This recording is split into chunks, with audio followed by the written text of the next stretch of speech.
সঠিক সময়তে উপস্থিত কৰাহি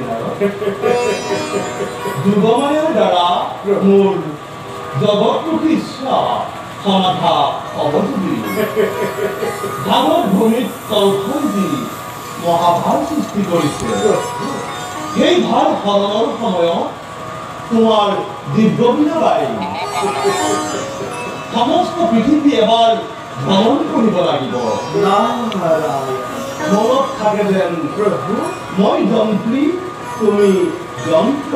নাৰায়ণে নাৰায়ণে নাৰায়ণে হে প্ৰভু তোমাৰ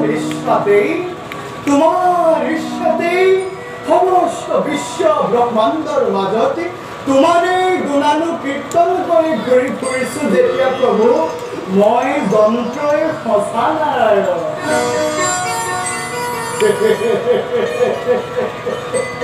কিন্তু তোমাৰ উদ্দেশ্যহে মই একো বুজি নাপালো জনাৰ্দন। হে প্ৰভু ভাঙি পাতি বুজাই কবনেই মৃত্যুম নাৰদ সংবাদ পালো প্ৰভু শূন্য তীৰ্থ ভাৰতত ধৰ্মৰ বিপৰ্যয় ঘটিছিল। নাৰায়ণ দৈত্য আৰু অখণ্ড মৰ্যাদাকাৰী আদিৰ বাবে নাৰায়ণৰ সবিষ্ঠাতে তোমাৰ ভ্ৰমণ কাৰ্য নিতান্তই আৱশ্যক। সাপে দিব্যবীণাবাই ভাৰতৰ চৌদিশত এবাৰ অনন্ত শক্তিৰ মহিমা ঘোষণা কৰিবা। মোৰ উদ্দেশ্যৰ কথা তুমি নিশ্চয় বুজিব পাৰিছা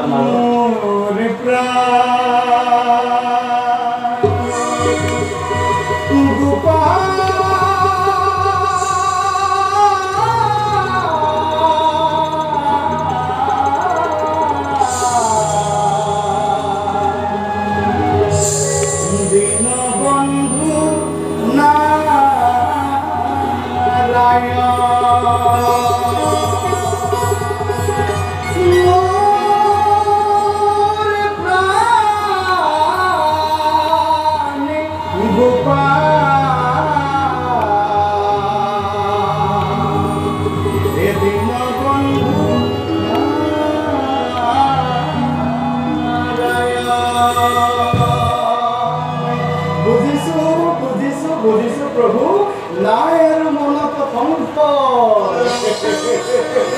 ইচ্ছা তুমি ভগৱান তোমাৰ ইচ্ছা পূৰণ হবই জনাৰ্দন। কিন্তু এই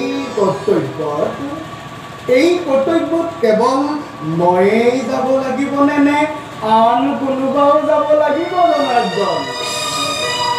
মোৰ বাহিৰেও প্ৰভু 33 কোটি দেৱতাই নিজ নিজ অংশে ভাৰত ভূমিত জন্মগ্ৰহণ কৰিব লাগে। সেই মানৱদেহী দেৱতাৰ মাজত প্ৰভু তুমি প্ৰৱেশ কৰি বিপুল ভাৱেৰে দেৱপ্ৰাপ্তিক উত্থাপন কৰিবা। নিশ্চয় জনাৰ্দন, তোমাৰে যদি ইচ্ছা হয়, তোমাৰ যদি আশীৰ্বাদ হয় প্ৰভু, এই নিতীন নামতে সমস্ত দেৱ সমাজক তোমাৰ কাৰ্যত ব্ৰতী কৰিবৰ বাবে সংকল্প গ্ৰহণ কৰিব পাৰো। শুনি অতি সন্তোষ পালো প্ৰভু। সম্প্ৰতি তুমি যোৱা মোৰ সমকক্ষ উৎকৌশলী ৰূপে ভাৰত তীৰ্থত তুমি স্থান লোৱা গ'ল। আৰু জনাৰ্দন, তোমাৰ আজ্ঞা সৰ্গত কৰি সমস্ত বিশ্ব ব্ৰহ্মাণ্ডৰ মাজতে তোমাৰ গুণানুকীৰ্তন প্ৰচাৰ কৰি তোমাৰ সেই অনন্ত অসীম লীলা দৰ্শন কৰি নয়ন যুগল সাৰ্থক কৰিবৰ বাবে এবেদাকে মাগিছো বিদায়। হে প্ৰভু, জন্মে জন্মান্তৰে এনে তিন নাৰদক ঠাই দিবা যেন তব যুগল চৰণ তল, তাকেহে একান্ত মনে কামনা কৰিছো হে প্ৰভু নাৰায়ণ। চক্ৰ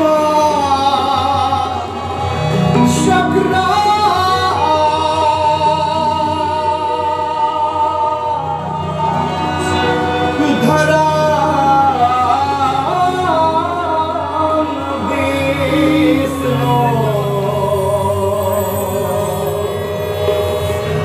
শ্যামলা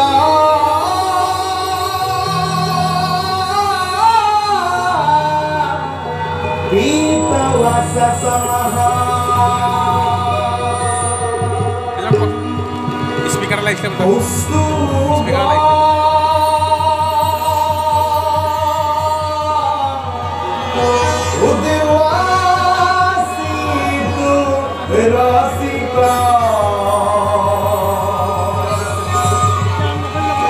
এটা অন নকৰিব কিন্তু প্ৰব্লেম আহি যাব।